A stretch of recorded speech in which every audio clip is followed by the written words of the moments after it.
we see it happen a lot. The Go teams loco. that are out, yeah, that's Go loco. Go. you're go, coming with me type of mentality. Yeah, you know? exactly, Yeah. exactly. That happened quite a few times already.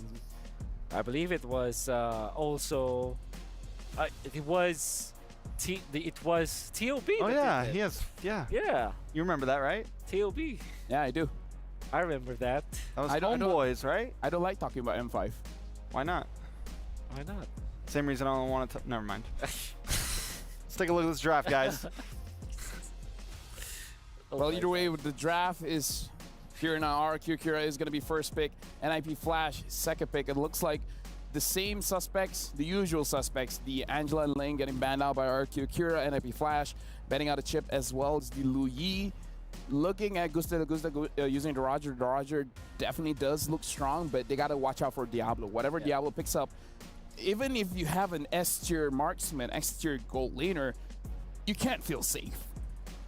Yeah. Especially because he's probably going to be the one using the Sky Piercer. So I feel like the tricky part going up against the Singaporean All-Star is going up against the Singaporean Devil. You know that he's going to be the carry, but you have no idea what kind of heroes he's going to pick up. Yeah. He might even pick up Lancelot for all we know. Oh yeah. It's crazy, but it's crazy enough to work. That's loco. As That's you would very say. loco. I think you probably ban the Roger now if you're NIP Flash, unless you are prepared again for the Or ban the release Faramis. of Valentinas was the Faramis. Yeah, the Faramis is also one of those heroes that I do like to see. I think the Faramis has answers. I don't know if it needs to be like on ban right up front. Yeah. I think the Roger's solid. Valentina's open now, and we've seen that be a popular first pick. Harith as well. I wonder if RQ is interested to get that for their gold lane. I believe he's one of those heroes that are also really good when both Roger as well as Moskov is down, as well as the Ling. So it's like you increase the tier of the Harith just because the other heroes are already banned out, so it's difficult to answer now. But I believe NIP Flash, what they usually do with this is go for the Fredrin. So that could be a pickup. Fredrin Arlet perhaps for NIP Flash this time. Honestly, we have not been seeing a lot of Arlets. I kind of feel like that's also part of the meta shoutout here, where on paper it's good and we know some teams are excellent with it, but we haven't seen a lot of it. So the Farsa and the Cho is going to be the pickup here. Yep. And again, looking at MNC, surprising, maybe because I don't play mid, so I thought this would be a dangerous meta for Farsa, but Farsa has really been flourishing. Yeah, the access to the crown, I guess, the adaptive, the winter crown is great. Loads of damage, obviously blood wings as well, and it really wins the lane matchup, or winning it by just fast clearing. If you get my it's impossible to freeze the Farsa in the lane because of the range, which now gives us the idea where you can go for Grok Vexana if you're RQ, Or you yeah, Zong. answer that, or again the dragon. Right? I mean, like, It feels like people just aren't first Right? phasing That's EXPs lately. They're weird. letting it all get banned out. Oh, Fairness. Woo. Against a Farsa Cho. Okay, can I understand it? I advise against it. This means though that the Harith is just such a good pick now for the side of NIP Flash. the Harif is good for NIP Flash. Fredrin, sorry. Fredrin, all right. Yeah, the Fredrin coming in from... What about Boxia? Is Boxia still an option here? Oh, Hayabusa. Okay. Against the Faramis? No, okay. Listen. It's weird, but trust me. The Hayabusa can counter Faramis. Sounds weird. You want to know how it works? How? You quad shadow on the Faramis, right? And then you don't even need to use your ult. You just have to use basic attack, use your first skill, force out the Netherrealm out first before a major fight, like say Turtle or anything. Basically, you can commit, use all of the resource, and then once they have nothing, and your cooldowns is much shorter, and then you just fight. So you're not countering it in a sense of during the fight. You're Exactly. trying to force it out before. So if you can shadow kill onto Saigon here, he pops it to survive, and now it's out before the fight even happens. I've had this experience. You don't need Ogi Shadow Kill. Even 3 basic attacks, the Faramis gets very low. Yeah. There's the Banana Arlet, as we did say that it could be a good pick for side of NIP Flash. I'm still wondering what this what the mindset is for this Hayabusa. I do know that Hayabusa is great versus Harith, right? And the thing is, Faramis plus Grok, very strong in the mid lane, but when it comes to hard CC, they're not that reliable. Obviously, Wild Charge is great, right? Flicker Wild Charge. But against Assassins, that's usually not prescribed because it's definitely difficult to land. For example, a Flicker Wild Charge onto the Hayabusa might be baited easily. So maybe that's the idea why Npfl decided to go for this Hayabusa. At the same time, they're kind of hiding their Diablo hero. But I'm still thinking Lapu-Lapu is great for Npfl. That could be their last pick. All right, so I think, NIP, I don't know, I think they could, do they go for gold laner here, right? I think Claude could be the right answer, right? Claude's great. To the Faramis. Beatrix is great. Beatrix, decent. I mean, either of those two options. We've seen them both kind of thrive right now in current meta. That's right. EXP, for the first time, we aren't seeing the Rizzler or the Dragon banned out right now, unless that ends up being the final ban here. So definitely a good possible answer. RQ, on the other hand, still needs a jungler. They go for like the alpha, like what NIP did against Evos? Hayabusa, yeah, that could work. Julian also looks good. I think Julian's great versus the Farsa. But wouldn't that make RQ having too much magical damage, right? Because now they got the that's true, right? Yeah. The Harry of the Faramis, and then plus the Julian. I'm not against it. Trust me, I'm not against it. It's just that it's Harry Potter all over again. Yeah. Harry Potter's dead. So maybe maybe Nolan. Oh yeah, super accurate. We haven't seen a lot of Nolans, huh? Yeah. So I'm thinking Beatrix or Claude here for Npfl. Another I would say game changer might be Irithel, which I have been forcing a lot in the past few days. You've been wanting it? You've been like waiting for it? Good? Waiting for the Irithel pop? Is it good? No. Okay. White people are not picking it. But Wolf wants to see it. I just want it. Yeah. He wants to see that augmented reality Irithel. Exactly. I don't think we're gonna see it though. So Ruby is great versus Harith. Rubis. That's great. In this scenario, you're thinking like, okay, this is Ruby Gold probably, and then the Hayabusa will go to the I don't know, we've been jungle. wrong about Ruby Gold the That's- past like 3 games in a row. We keep going, this is going to be Ruby Gold, and then they just throw in a gold laner anyway. That's true. what if they do something crazy? Cho goes EXP and Ruby goes Roam. This meta has us all messed up. No, I mean like this is Diablo. If it's gonna be anyone, it's Diablo. Yeah. Yuzong works for RQ, I think. They pick up Paquito. No, please don't pick up Paquito. Because what happens now is that this is what we call in the Philippines Esmeralda Ball. Esmeralda Ball. Yes. For Npfl. Now we gotta see if Singaporeans call it Esmeralda. Lisa Esmeralable?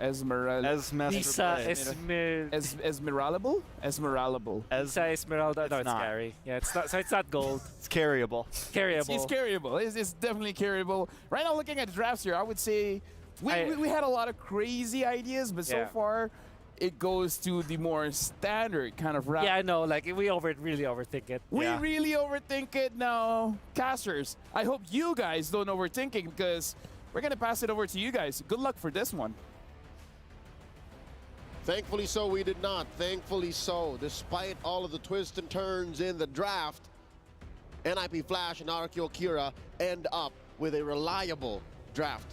Both sides. Lil G, what do you think? I mean, personally for me, Leo, I think that you're the more cool-headed one. I'm looking at this and I was suggesting to you, hey man, there's a possibility this Cho could go into the EXP lane, man. Diablo could have shown us some extra cool mechanics, but now, looking at both lineups, honestly, I think that RQ Akira, they can hold some ground.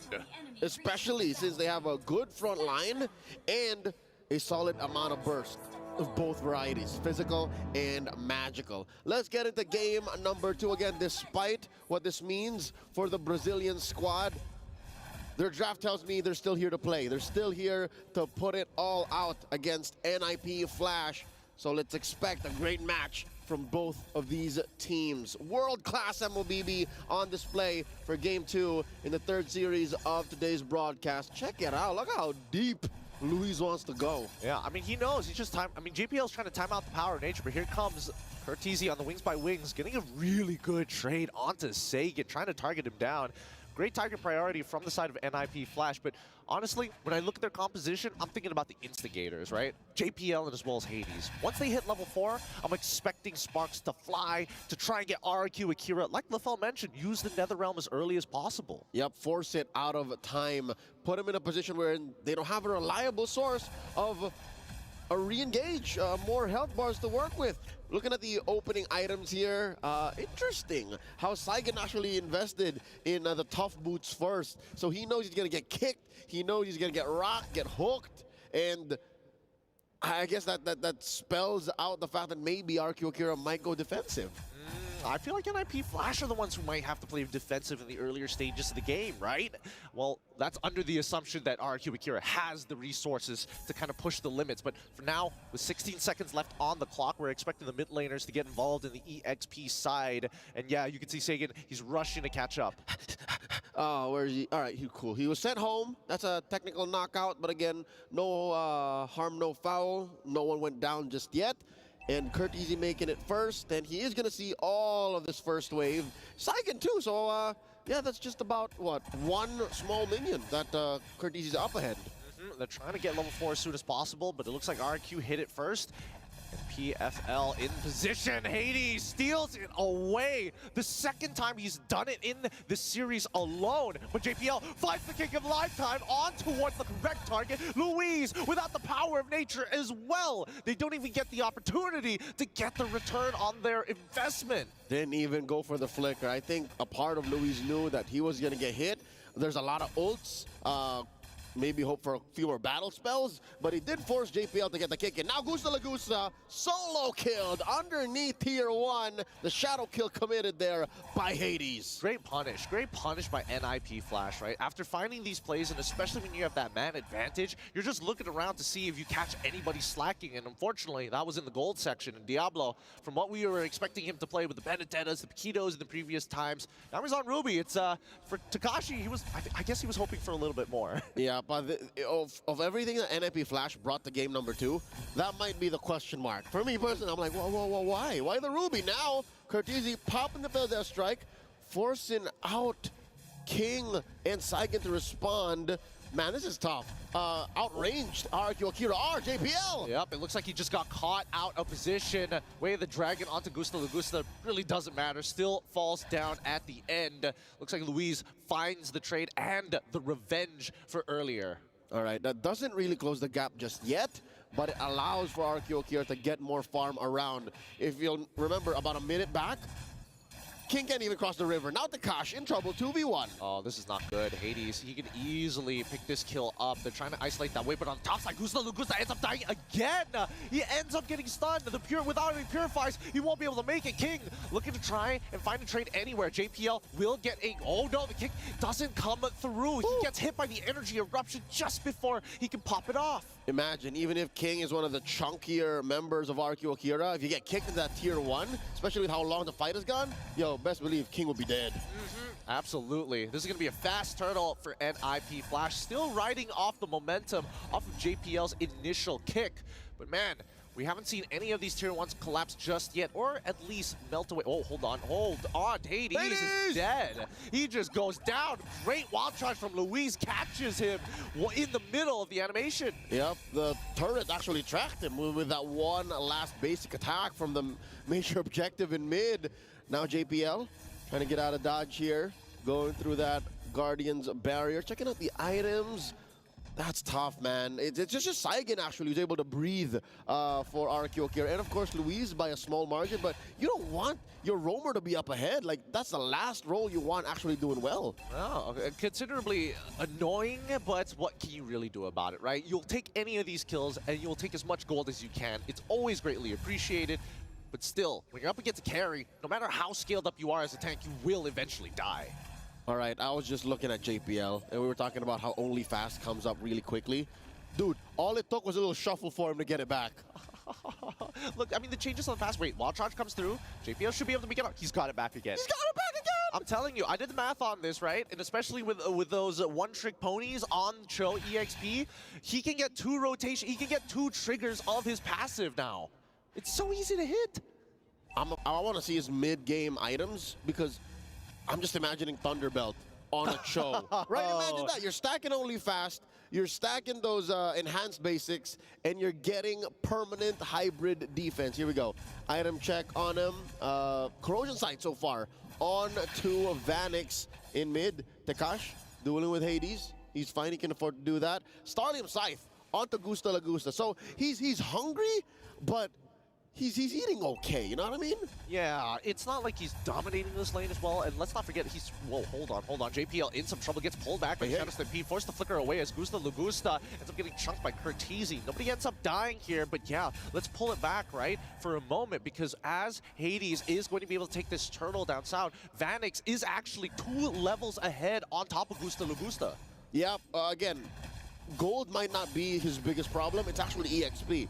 The 2 deaths on this Harith early on cost him that XP loss, cost him the dire position he's in right now. I mean, he still has his turret, right? The map isn't as small for the Harith as it could be right now if Npfl were a little more aggressive, but they don't need to. Actually, they're just calling the shots. They're happy to keep it at about 2,000 gold ahead here. Yep, it's the cold calculation. This is the Singaporean, traditional Singaporean playstyle, which is kind of uncanny looking at Npfl, who has like a Hayabusa, and as well as the traditional, you know, signature JPL Cho, where they like to be aggressive and like to snowball out of control. I call it Singaporean fusion. Singaporean fusion. It's traditional, but it's up to date. You know, it's a modern day fusion. There you go. It's for 2024, you know? The kids love it. Oh, man. Call it Singaporean fusion. Singaporean fusion. All right, that's something that might actually stick. We'll see with their community, but here comes the wild charge. JPL still trying to get on there. 3 hits of the G couldn't go, as well as a Shunpo gets him out of there. An interesting play coming up for the side of RRQ Akira. Nobody else wanted a flicker. Got hints of Filipino, a note of Japanese. Oh. That's Singaporean fusion for you. In control still, about 3,000 gold ahead, give or take. Oh my God, did Hades just committed Grand Theft Orange? He's just utilizing the space. RRQ, if you want to stick together like the kingdom that you are, we're gonna start stealing your resources. They gotta be together, man. More together than ever, because I think that's one thing that Gusta has been able to do. Oh, wait, what the gosh? All right. He hasn't really been able to dance on his sword. Ain't no good Zaman Force just yet. They've always been defensive Zaman Forces. You know what? You're right. And I think it'll... Oh! Curtizi gets Gusta Lagusta before he can even respond. Especially once he literally just hit his power spike. He got one item and it was like, all right, let's go. Let's blow him up. We were just mentioning how all of his ZFs were defensive. Oh no, there's a kick. Way of the dragon, but also the Netherrealm pops out, and it doesn't really matter because without the Netherrealm, Hades is going to start chunking away with the Okisha. Oh, Diablo, don't tell me he dies here. He heals up. Oh, he manages to get out of there. Thank the wave saves his life. El Guapo Diablo have yet to die, man. 1-0-1. You know what? Sometimes when the rest of your team is this ahead and this in control, you don't mind just being a nuisance. You don't mind just being a damage point for just a bit. Oh, he's trying, he's locked down, and Gusta Lagusta picks up the kill as Vanix is the next to fall as Takashi punches him down with a 1-2. Gusta Lagusta secures a double. It's been a tough 10 minutes for RRQ Akira. For the first time, they actually get a winning trade. That's a first offensive Zaman Force that Gusta Lagusta got, right? So if only things were better, if only, here we go, one more time. Ah, Luis pulled the trigger too early and even tries to go for the Nature's Bear outside the map. Netherrealm to try and escape here. Will they get out of there? Hades gets knocked up. What? He ends up dying. He didn't even bother using his all JPL now on the run. Ends up another 2 kills fall into the hands of RRQ Akira on the Lord push. Never count Gusta Lagusta out. I was first made familiar with this young man in M4 in Jakarta, and here, all the way across the world in Riyadh, he's showing us, hey, I'm gonna lose the early game, but after my power spike, best believe I'm gonna make you pay. They're still defending though. They're still on their back foot, but it's looking great for RRQ Akira now. They are down about 1,500 gold. What's the items looking like? Well, considering their position right now, it's pretty phenomenal that they actually bounce back, similarly to how Npfl was playing in game number 1. Gideon. Why? HC incoming, HC incoming. No. Is he almost there? Oh, he's already got the 3 wands. He just needs a little bit more. Hades does get the Blade of Despair. Hopefully that might make a difference now rather than later. Ouchies. Yeah, that's definitely a power spike for the Hayabusa. hopefully they can do a little bit more than this, right? Because again, as Npfl, they need to snowball out of control. They might just get outscaled at the very end here. These tanks are going to be very useful for the side of RRQ Akira to buy some time. And there's the Holy Crystal purchase. Oh, Lord, he's full on Harry Potter now. Oh boy. Gusta, you're a wizard. Vanix working on this turret. Dekash spots him, trying to punish that gold laner. Oh, Vanix, he is getting so low, and now the full rundown. Hades in the back, tries with the quad shadow, but they managed to get on out of there just in time. Great peel from Npfl. All right, Hades in the back, Akihiro-san in the front. JPL doing great work here, but can he stop RRQ Akira's forward march? Diablo, he's able to sustain through this, but Hades, he's going to try again this time. Doesn't get hit by the knockout strike by Takashi. Gets out of there with the quad shadow. No kills just yet. And even so, Luis still standing guard. Hades tries again, once again with the quad shadow. Doesn't find it just yet. Despite it all, he isn't the Warcry user. He is the lethal ignition user. So he has to take these trades according to that talent. Yeah, it's full on burst. It's not the sustainable kind of Hayabusa where you don't mind the fight going 10-15 seconds because you have that window of opportunity where even your basic attack is lethal. Now, Lord spawns, second Lord of the game in the upper quarter of the map. Npfl scoring the Little Wanderer early, giving RRQ Akira a little something to deal with. Bottom lane, it's a battle of XP laners. Astro Thunder and Diablo El Guapo going at it. Ooh, misses a hook there. Oh, here we go. Well, he should be fine unless we do see Gusta Lugusta get into the fight. Sagan ends up dying here, and LaFell might just be onto something on this one. As much as Assassins get countered by the Netherrealm, if it's forced out early, man, these Assassins, they can really push your buttons. Feathered Airstrike from Curtizi, trying to deter the rest of the members as Npfl just target down King, stalling this out, and they want Luis as well. They're going to find as many as they can, but here comes Gusta Lugusta with the Holy Crystal, able to start cleaning up, finds the double kill, and as well as Vanix. They don't have the time to finish this. Can they get it? Hades finds the Lord, and now they're trying to get out of the way, but Sagan, he doesn't mind. Stick closer together. Diablo finally out-sustaining everybody in this fight for Curtizi. He can get the mega kill. That's a full wipeout. Npfl with the Lord. 3 for 5. Curtizi, not even ashamed to use the Feather Dash right now to clear the waves. Pronto, double time, marching down mid. Let's check out the replay once more. Gusta Lagusta, amazing response, but way out of the fight, the range from the actual fight that was just about to happen. And Hades let out an amazing ult right where it mattered. And then it was too little, too late. Diablo, he was a silent killer here, man. No one noticed that he was able to deal that much damage. Now Luis in trouble, got the kick. But King is able to bail him out of that situation. Luis, he doesn't mind dying, but at this point of time, every single one of these Death Timers are really going to hurt, especially when you have Lord Empowered minions pushing at your inhibitors. Look at this. El Diablo Guapo with a hybrid build. War Axe, Sea Halberd, Queen's Wings, Oracle. Building immortality, if you ask me, up next. Well, I mean, it makes a lot of sense if he does put it together, right? Unless he gets greedy and thinks, you know what, Brute Force Breastplate is the way to go for the extra cooldowns. Just keep going. Yeah, just keep pushing forward, right? Forward combat. Personally, for me, I do think that Queen's Wings is the recent hot item for a lot of these EXP laners, right? It gives you so much, but here comes the I'm Offended towards Kingside. Oh my god, he's getting melted down, but Vanix doesn't get that last auto to proc in time. The Netherrealm saves him. JPL does get a good G-Kun Dome, but doesn't find any targets whatsoever. And now the Light Wheel is dealing mega damage here with the help of the Oki Shadow Kill. Hades finds one. Hades can get a second Feather Airstrike on second rotation again. He gets him. JPL now extending this lead, handing his hand over to RRQ Akira just to fish him out. Worthy trade. Any day I'll take that. The Roamer for 2 heroes, the jungler, and a gold laner. I'll say it now, RRQ Akira, one of their only hopes is if Gusta Lagusta gets a good dance in. If he's able to lay down the Zaman Force underneath the turret, maybe take 2 for 1, 3 for 1, that's it, but looks like Npfl not gonna let that happen. Yep, Hades gets stunned by the Oki Shadow Kill. So much damage with the lethal ignition. He's out of position. He'll eventually die, and Luis finds him at the cost of his wild charge. Diablo, he's gonna take his time with this. I'm offended by some extra time. He's sustaining through the damage, but Gusta Lagusta will still run him down. That's 2 inhibitors down, 15 minutes into the game. I'm wondering now, how RQ Akira will adjust to what kind of damage NIP Flash is bringing, because at some point, yeah, you can build your Anti-Karases, you can build your Athena shields, but you're also dealing with true damage, man. Well, I haven't really seen Vanix do much, save for that maybe Shred in that last long team fight, but he's still a threat.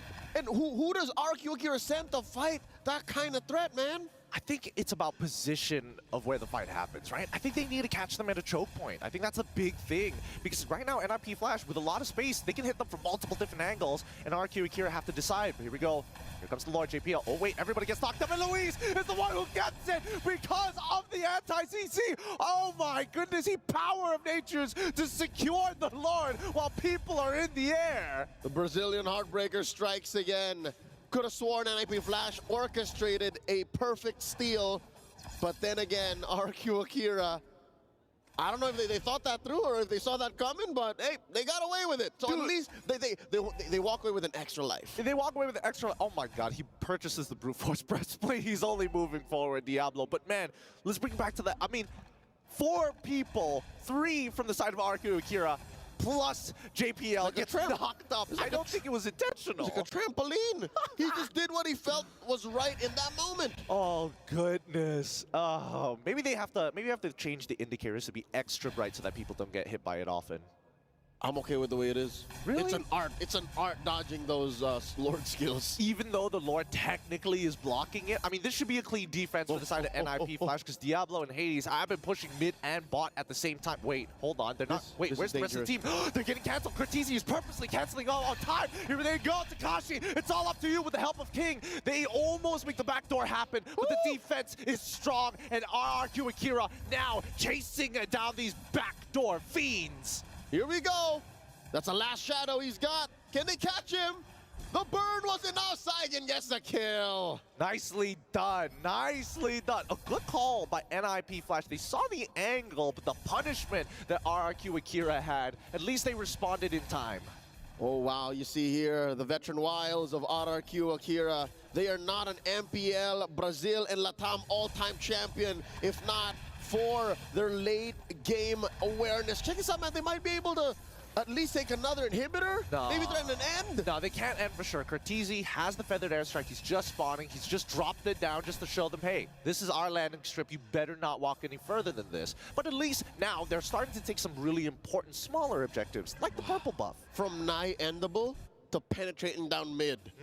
Okay, despite being up against the ropes in the corner, bleeding, RQ Akira still know when they have a kill angle. You know what? I'm going to be real with you. This game reminds me a lot of M3's last Singaporean representative, EVOS, right? Because it's always that back and forth. They get the lead, then their other opponents get the lead, and then it's just continuously back and forth until it's dead even 16-16.